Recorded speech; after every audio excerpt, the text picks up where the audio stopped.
Good morning. We now call to order the 9 a.m. special meeting to approve the 2024-25 annual financial report and cost report. Please rise for the Pledge of Allegiance. I pledge allegiance to the flag of the United States of America and to the republic for which it stands, one nation, under God, indivisible, with liberty and justice for all.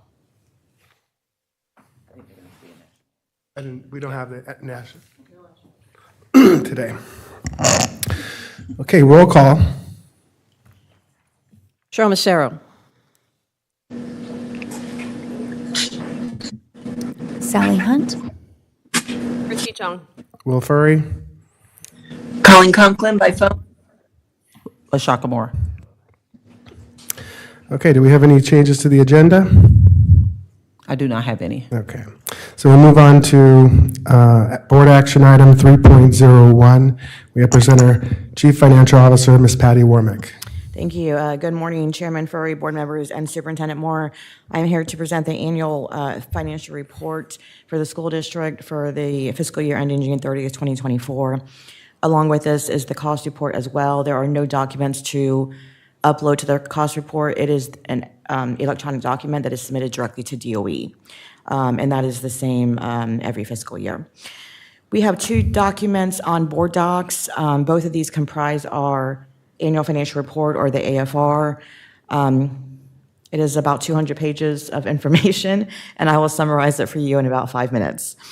So the 348, which we're not going to pull up, is just all the revenue and expenditures and other documents that are required by every school district to be sent to DOE.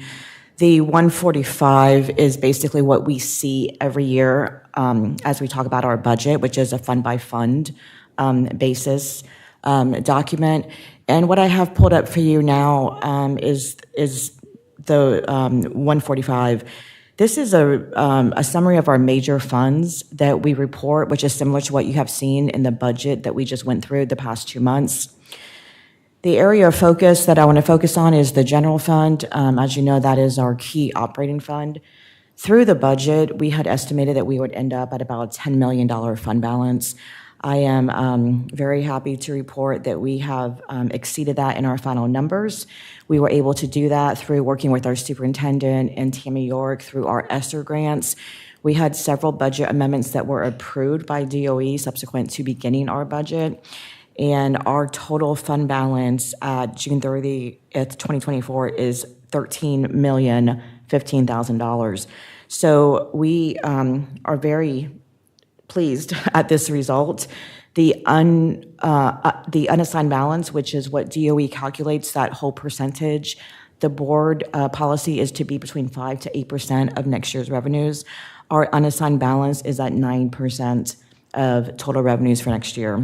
Thank you, Ms. Hunt. That's like a nice clap.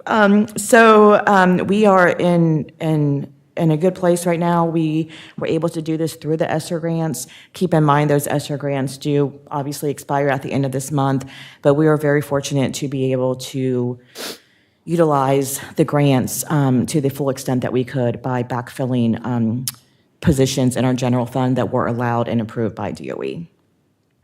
That is the good news. All of the other funds, including our capital funds, have stayed the same per the budget.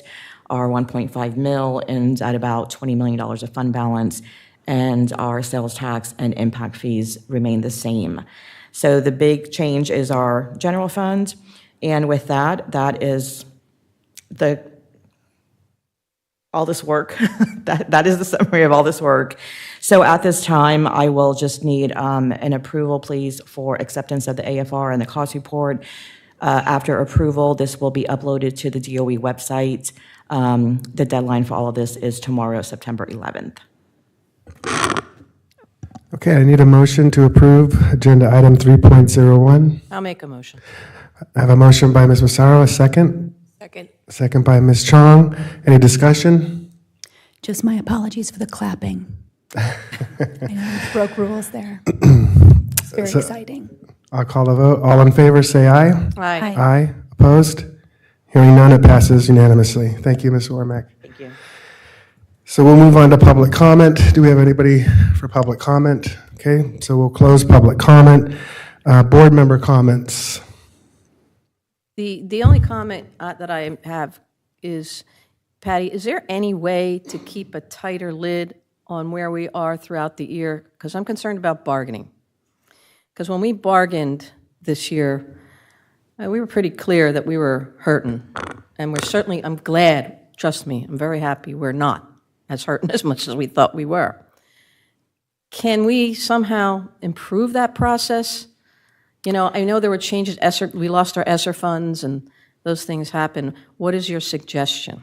Sure. This is a very unusual year. We typically do not end much differently than what we budget for. Our budget process has to start in June, and we are not even closing out the fiscal year until end of August.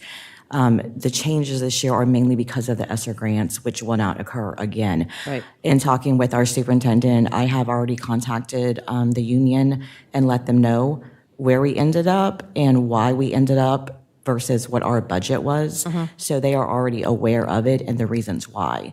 I will also just note many things can change during the fiscal year, including enrollment. We have to wait for that come January. But typically, this would not be such a difference. It really is just because of the ESSER grants and the timing of the amendments and when we got them. We can't factor that into our budget until we know that it's been approved. Okay, so we won't have them next year. Correct. So that should make a profound difference and kind of get us closer to where we're projecting. Yes, correct? every year, the variance is maybe 100,000, 200,000, if that. Yeah. We always estimate conservatively. The difference this year was the timing of when everything got approved. Thank you. You're welcome. That's it.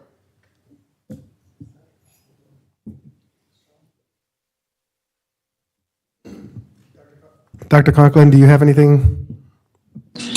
No, just to thank the finance department. Like Patty had mentioned, this is a tremendously large report. To kind of reduce it down into bite-sized format takes a lot of work, and it's not an easy thing to do. So kudos to her and her team, and I just want to say thank you.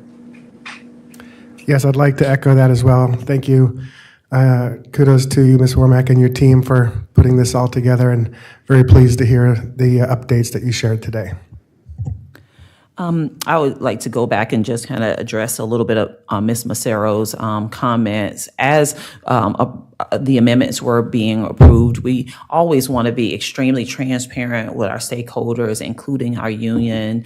And so we did have that conversation with them. And we are hoping that, you know, with good practices throughout the year, we will position the board to be able to have a little more of a bargaining strength when we begin to talk about compensation as we roll into the bargaining season next year. And so we know that that's going to come up, and we anticipate it, and that's what we want to be able to do. We want to be able to stay within what the direction of the board is around how much to have in the reserves, but also be in a position to give great wages to our employees as well. And so a lot of hard work has gone into it, and, you know, we'll continue to peel back every dollar that we can in order to help us be in the healthiest place going forward. So again, I do thank our finance team for all of their hard work, and we hope that everyone has a great rest of their day. Thank you, Superintendent Moore. This meeting is now adjourned.